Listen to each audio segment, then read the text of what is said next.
Maraming may-ari ng mga karinderya ang nagtatanong sa mga mamimili kung bakit nila tinatangkilik ang mga lutong ulam na gawa ni Aling Tasing.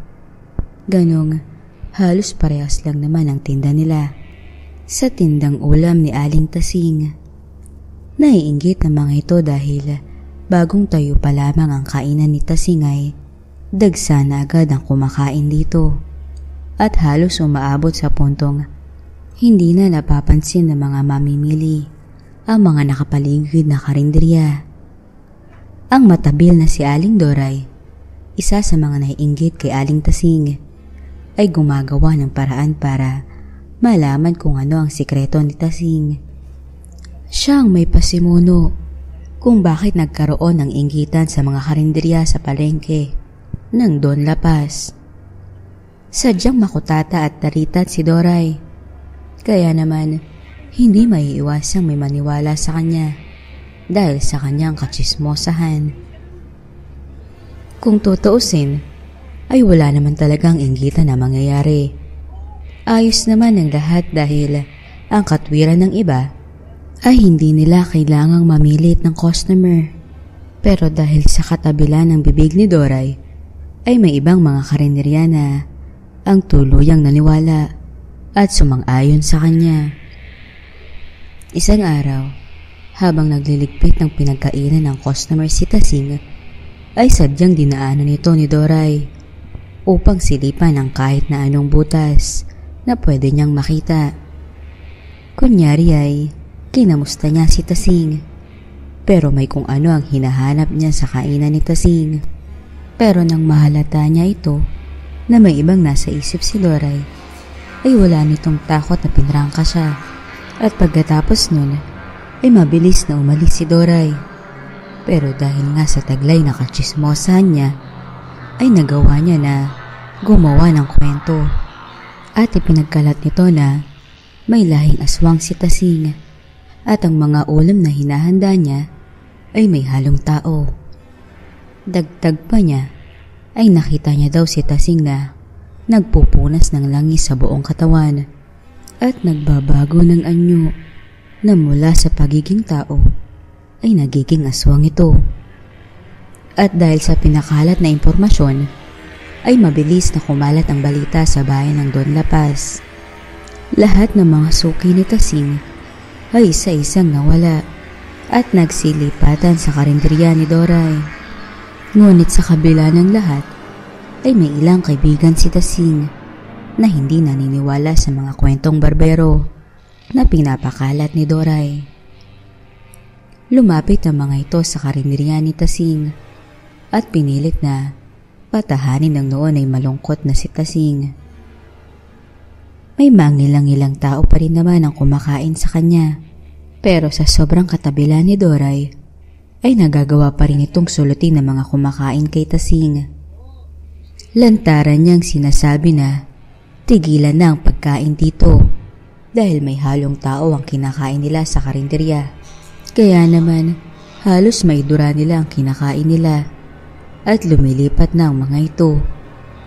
Unti-unti nang nalulugi si Tasing dahil sa halos kalahating buwan na itong hindi kumikita. May pagkakataon na gusto nang isara ni Tasing ang karinderya pero hindi niya magawa dahil pumapasok sa kanyang isipan ang sakripisyo ng kanyang ina para lang mabili ang pwesto ng karinderya. Kaya naman, nananatili pa rin itong bukas kahit wala nang kumakain. Pero isang araw ay may isang construction company ang nakatokang gumawa ng gusali malapit sa palengke ng Don Lapas. Ito na ang pinakahihintay ng mga may-ari ng karinderya sa palengke dahil oras na masimula ng pagtatayo ng gusali ay maraming mga worker nito ang mangangailangan ng makakainan, bagay na inaabangan ni Doray. Dahil bukod sa taritat at kutatera ito, ay dupang din ito pagdating sa pera at negosyo dahil gusto niya ay siya lang ang may kikitain at wala siyang pakialam kung may maluging negosyo dahil sa katabilan niya. At nagumpisa na nga ang araw ng pagtatrabaho. Halos 3 taon ang kontrata ng kumpanya para sa proyekto. Dumating ang tanghalian at naglabasan na ang mga worker para magpunta sa palengke at kumain. At dahil nasa bungad lang ang pwesto ni Doray, ay panay ang hatak niya sa mga customer. Pero dahil sa puno na halos lahat ng mga kainan, ay may iba pang hindi nakakakain. Kaya naman, nag-ikot pa sila para makahanap ng maluwag na pwesto. Hanggang sa makita nila ang pwesto ni Tasing. Halos walang kumakain dito at talaga namang maluwag ang pwesto kahit papano. Kaya naman naupo ang mga worker at umorder agad ang mga ito. Sa unang tikim pa lang ay talaga namang nasasarapan ang mga ito. Panay ang kain ng mga gutom na trabahador at wala na halos tigil ang kanilang pagsubo dahil sa talaga namang malinamnam ang pagkain ni Tasing. Makatapos kumain ay nagulat ang mga trabahador dahil murang-mura lang ang sigil sa kanila. Natuwa ang mga trabahador at nangakong doon na sila palagi kakain. Kaya naman halos araw-araw ay dagsa ulit ang mga customer ni Tasing. Bagay na ikinaiinis ng kutaterang si Doray. Nagpasimula na naman itong ipakalat ang kasinungalingan na pinagsasabi niya doon. Pero hindi siya pinansin ng mga tao at tinawanan pa ito. May isang lalaki pa nga ang sumigaw at sinabing, "Baka ikaw ang aswang." Kaya naman nagtawanan ng lahat at napahiya ang taritat na si Doray. Napahiya ito at nagtago na lang sa kanyang karinderya. Nag-isip na naman ito ng paraan para makahanap ng pwedeng ikasira kay Tasing. Ilang oras din siyang tumunganga hanggang sa isang kalokohan na naman ang plano na nabobuo sa kanyang isip. Nagpalipas ng ilang araw si Doray para akalain ng lahat ay nananahimik na ang kutatera. Kaya naman, nang maramdaman ni Doray na lumamig na, ay tsaka ulit ito nagpasiklab ng kalokohan. Isang gabi, ay pinuntahan ni Doray ang mismong bahay ni Tasing.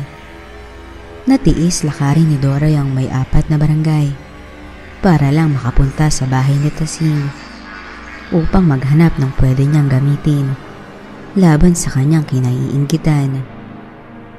11:11 punto na makarating si Doray sa tahanan ni Tasing. Pinakiramdaman niya ang paligid at nang makasigurado na walang tao nang nakakakita sa kanya, ay matyaga siyang naghintay sa labas ng bahay. Ilang oras din itong naghintay. Nang sa wakas ay nagpatay na ng ilaw si Tasing. Indikasyon na matutulog na ang ali. Dahan-dahan siyang umikot sa paligid ng bahay at sumilip-silip sa mga bintana at naghahanap ng pwedeng pasukan. Dahil plano niya talaga na ibagsak si Tasing para wala na siyang maging kakumpetensya sa palengke. At nang magawi siya sa bandang likod, sa bandang kusina, ay nakita niya na bukas ang bintana nito. At mula doon, ay pilit na inabot ni Doray ang doorknob at pilit itong pinipihit. Matagumpay niyang nagawa ang planong pagpasok sa bahay. Dahan-dahan niyang hinalughog ito at pinilit na huwag gumawa ng ingay. Sa paghahalughog niya ay nakita niya ang isang photo album na may nakalagay na sinaunang mga litrato at bawat larawan ay may nakalagay na taon. Nakita niya ang taon ay nagsimula pa sa panahon ng Hapon hanggang sa panahon ng kasalukuyan.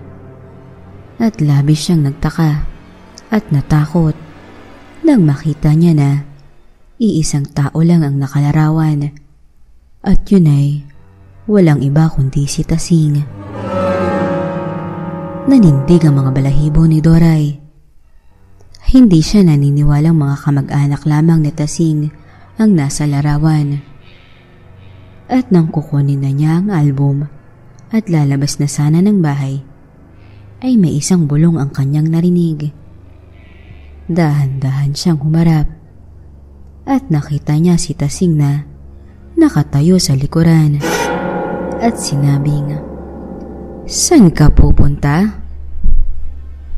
Bigla na lang nagdilim ang paningin ni Doray at nawala nito ng malay nang hampasin ni Tasing ng matigas na bagay sa kanyang ulo.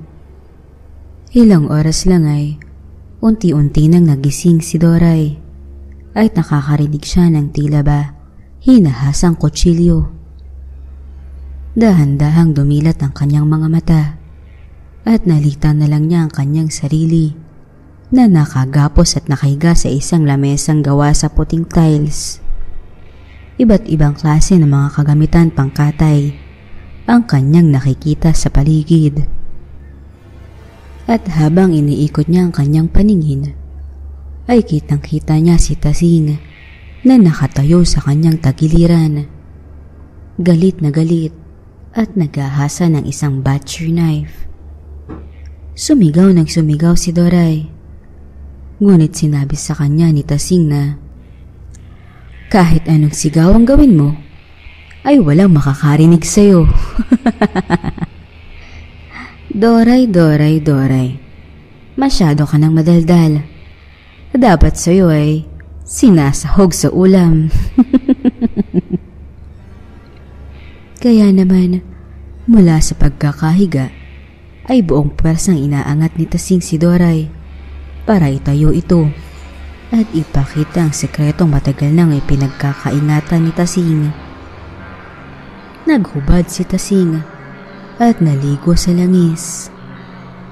Makailang minuto ay dahan-dahang naging nakakatakot na wangis si Tasing. Ngunit tila kontrol na kontrol ni Tasing ang kanyang sarili. Hilakbot at takot ang dumaloy sa katawan ni Doray habang tinitignan niya ang buong pagbabago sa nangyayari kay Tasing. Todo pagmamakaawa ni Doray rito na huwag siyang patayin, pero sadyang nasagad na at naubos ng pasensya ni Tasing. Dahan-dahan itong lumapit at sinabing, "Wala akong pinakitang masama sa'yo para gawan mo ko ng hindi maganda." Naghalo na ang sipon at luha ni Doray. Dahil sa pagmamakaawa, naiihi na rin ito sa paldang suot niya. Ngunit hindi na siya kinakawaan ni Tasing. Hanggang sa iumang na ni Tasing ang itak at sinabing, "Anong ulam kaya ang masarap?" "Ah, alam ko na. Gagawin kitang bopis." Tinadtad ng taga ni Tasing ang taritat na si Doray. Hanggang sa ilang oras lamang ay nagkapira-piraso na ito. Kinaumagahan ay tila walang nangyari. Bukod sa ilang tindera at mga taong pinagkakautangan ni Doray ang naghahanap sa kanya, ay wala nang ano paman ang naging problema. At parang sa pambatang storya, ay nabuhay ng masaya at masarap si Tasing.